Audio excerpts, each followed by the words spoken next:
Hello, welcome. I am so glad you're here.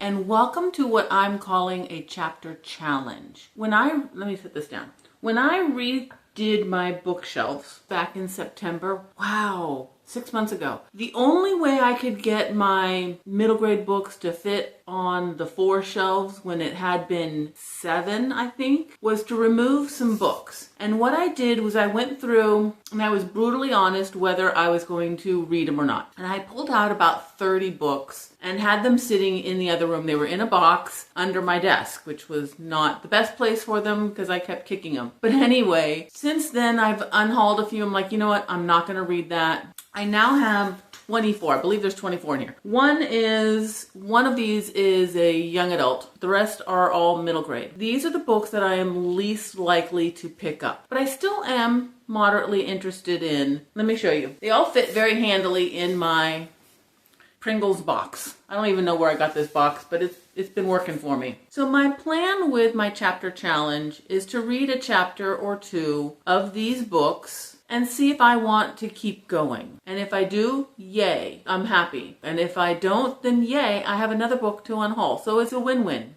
I have played with different ways I want to pick books, but honestly, this is the first one. I'm just gonna pick this book. The Search for Baby Ruby is one of the books that I bought from Book Fair, Susan Shreve, and is, as far as I know, the lowest rated book I have of all my books. It's currently sitting at, I think, a 3.36.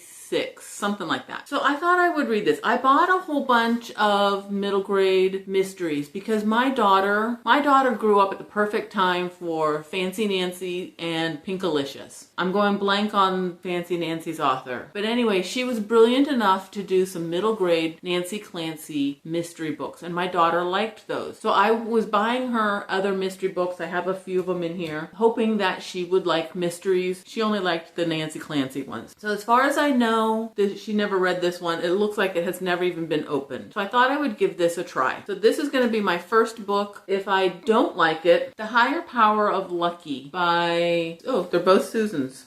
Like It Was Meant to Be. Susan Petrone. This is actually a Newbery Medal or Honor winner. I don't remember which. Not on this copy, but you can see it's from the library. It's discarded from the library. Just me and my 2 Susan books. And if I don't like either of these, I'll find another. I don't think I have any other Susans.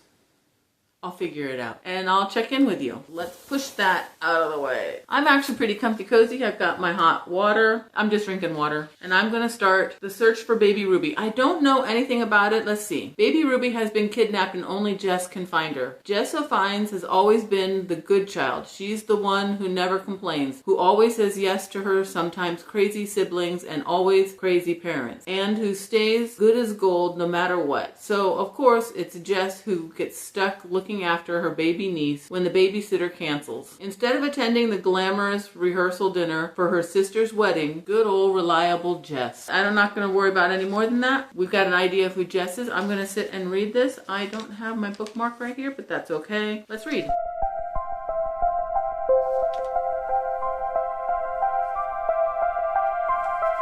It is such a new book.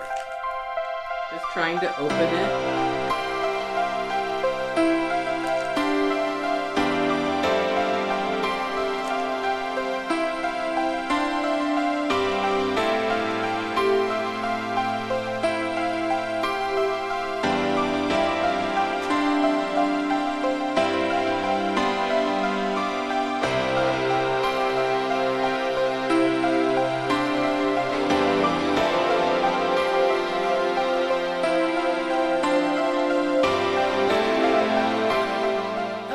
What to say. I finished the first chapter, and chapter 1 is basically the description that I read. We're meeting her family members. Her brother Danny comes in and he's holding a baby. We is Louisa. She's a sister about to get married. She's in the bathroom crying because apparently she cries all the time because she's so happy. Teddy is on the floor. She's a juvenile delinquent. She's actually been in juvie. They have her out for the weekend just for the wedding. And then there's Jess. So those are the 4 kids. And then Delilah is their mom. The mom is currently getting divorced from Aldi, who is their father. So we've met everybody. We haven't seen the groom or the mother of the baby. The baby is Ruby. Jess gets dumped with the baby because the babysitter that the hotel arranged didn't show up. Jess is a good kid. She holds the baby and watches everybody goes, and there's a man down at the other end of the hallway where the elevator is, standing there like he's waiting for the elevator. Well, her family members, the mom, the brother, the two sisters, they all walk out and get into the elevator, but he doesn't get in the elevator with them. As soon as they get in and the doors close, he turns around and makes eye contact with Jess, who's holding the baby, and he starts walking towards them. So she closes the door, a little creeped out, and then she's bored. The baby starts falling asleep around 7:30, even though she's supposed to get her bottle at 8. Jess is 12 years old. She just had her birthday the day before. Stereotypical sort of thing. She goes into the bathroom and starts trying on her sister Luisa's makeup, and then tries on the wedding dress and that kind of thing. And then the water's been running the whole time. And then she turns it off. She's like, oh yeah, let's listen for the baby, right? But she has a panicky feeling when she doesn't hear anything. That's the end of the chapter. So it's a good chapter. It was actually long for a middle grade. It was 22 pages. I feel like it's suffering from the fact that I know it has a low rating. I don't think it was a bad chapter. It's first chapter, you're setting everything up. I don't know that I feel all that interested. This one will be an Unhaul. I will find a little free library to donate that to. It'll be a good book for somebody, just not me. Not today. I am going to read A Higher Power of Lucky, another Susan. This one is also low rated. It has a 3.5, I want to say 3.58. So I think this is my second lowest book that I've looked up of all of my books. So, but I'm willing to give it a try. Higher Power of Lucky.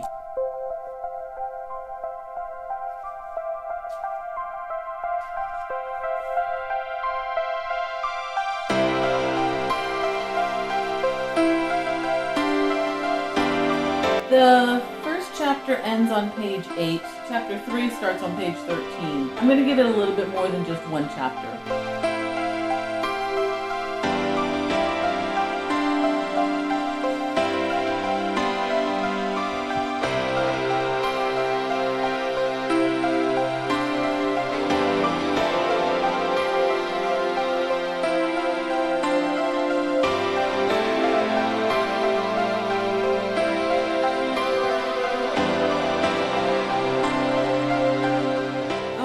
Let's do a little bit of an update. When last we left, I showed you that I was on chapter 5. That was actually quite a bit of time after me sitting there reading. But let's go into what's been happening so far. It starts off in the very beginning. Lucky, that's the girl, she's listening in. There's a hole in the wall of the, I have to read it. Hardpan is the town. So it's Hardpan's Found Object Wind Chime Museum and Visitor Center. They're having, she calls them anonymous meetings. Today it happens to be Alcoholics Anonymous. On other days there's gamblers, then there's smokers, and there's overeaters. And they all happen at this Found Objects Wind Chime Museum and Visitor Center in the town of Hardpan, which has a population of 43. So they've got some issues in that town. She's listening to Short Sammy. He's running the AA meeting. He's telling a story about how he hit rock bottom, and that's how he found his higher power. And so the theme, the book is called The Higher Power of Lucky. She is really seeking out what is her higher power. What does that mean? What is it going to be? All of that. I had forgotten